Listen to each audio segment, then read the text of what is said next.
Hello.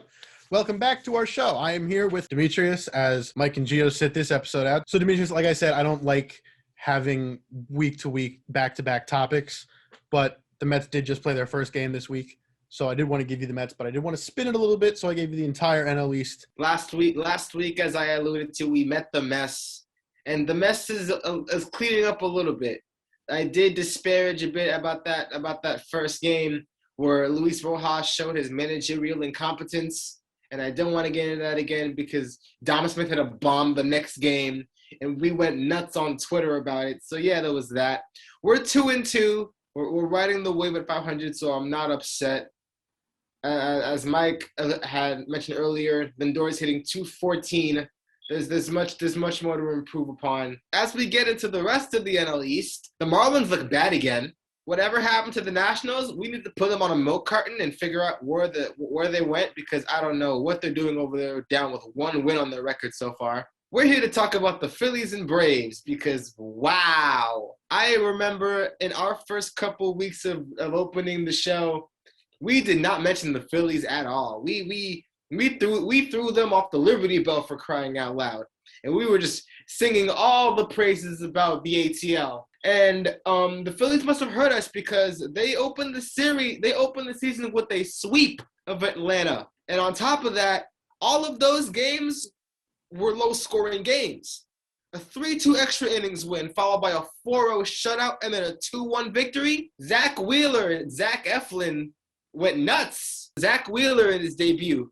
And as a Mets fan, this still pains me because we let him walk and he went to Philly. He only gave up one hit, no runs or walks, struck out 10 through 7 innings against the Braves, one of the better offenses in the National League, and by far tied maybe for the best offense in the National League East. Zach Eflin, 7 innings also, struck out 8, 1 run off 4 hits.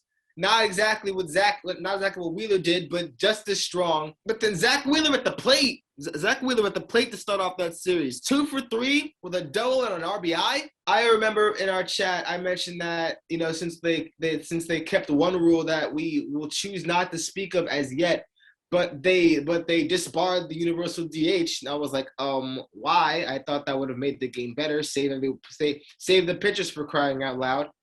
And then Zach Wheeler, 2 for 3 with a double and an RBI in that series. So it's like, maybe I'm wrong. Overall, the point is, the Phillies are 5-1. The Philadelphia Phillies, through a week, are currently leading the National League East. Who saw this coming? We all had Philly in the basement of the National League East, maybe even the National League as a whole. Philadelphia, I think sacrificing Joel Embiid so the Phillies can be good might have actually worked. I personally didn't see the Phillies coming. I've been making fun of them the entire offseason, so this is hurtful a little bit. Just one of those things, like we've said with the Yankees having the early season struggles, same goes for the Phillies. It's early in the season. Let's see if they can hold this throughout the entire season. You have Nola, you have Wheeler, you have Eflin. They'll probably get their top prospect called up at some point. Maybe he'll be a fourth. It's hard to expect 3 or 4 aces for one team. It's very difficult. It's like those Tigers teams in the mid 2010s when they had Max Scherzer, Justin Verlander, and Anibal Sanchez and Jordan Zimmerman. Yes, back when he was really good. Really good. Back when he was good, and they did nothing with it. They did absolutely nothing with all that. All that. Oh, and let's not forget Miguel Cabrera. And then the lineup on top of that. And Rick Porcello. Ricky. AL Cy Young winner, Rick Porcello. Manuel Ordonez, Victor Martinez. Justin Verlander. Prince Fielder. Yeah, Prince Fielder. Yeah. Curtis Granderson. I feel bad. I feel bad for the city of Detroit and for Mike Ilitch. Joel Zumaya. It's, when we look back on baseball history, that Detroit team is going to be one of those teams that's like, how? 3 Cy Young winners on one team. And then everyone leaves and wins the World Series. I know. But 3 Cy Young winners on one team. Who were the winners? Verlander, Scherzer, and who? Porcello. Wow. And then you have the MVP and arguably one of the 3 best players of the past 20 years in Miguel Cabrera, who was a World Series winner down in Florida. Yeah, it's funny because his Triple Crown year, they got swept. There are times when, you know, stuff just happens and the best team doesn't win. And I say this not just as a fan of Todd Helton, but one of those times was the 2007 Rockies. They did not lose a single game in the postseason until they got to the World Series. Like, it's just insane to think about. So that Detroit team is going to be one of those teams that we just look back on and it's like, wow, what were you guys doing? It's really one of those just unfortunate moments. Demetrius, I do want to ask you, though, because you are a Mets fan. What do you think? By any means, hey man, a win is a win is a win is a win. All right. Sometimes you're gonna think outside the box.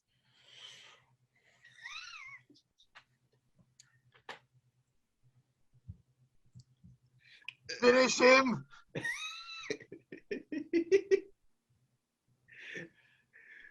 I'm sorry. Think outside the box is what you do when you go to Taco Bell. It's not what you do when you stand inside a box and decide to lean into a pitch. Hey man, Jason Kennel's been doing his whole career. And he's wrong. He was wrong for that. Conforto was wrong for this. I don't remember which dipstick stuck his elbow over the plate when Scherzer was throwing a no-hitter against the Pirates. But he was wrong for it too. Absolutely not. Absolutely not. Think outside the box. There was one out. Think outside the box. If you're down to your last batter, then that's thinking outside the box. You had somebody else coming up after you. Absolutely not. You do. I hope Miami protests that game. That is complete. Good. I mean, I like the Mets. I'm happy when they do well. This was complete crap. If old Bobby Baseball can keep a team's championship for bringing on trash cans, then we can lean into a pitch. That's true. You don't really have a problem with George Springer, so I guess this is just par for the course for you, Dem. This isn't even about that. We talked about this. We talked about Calling it it like I see it. That will do it for us today. We'll be back tomorrow with Gio, and then to close out the week, our usual discussions of what everybody said. I certainly can't wait to hear what Gio and Mike have to say about this. We'll see you then.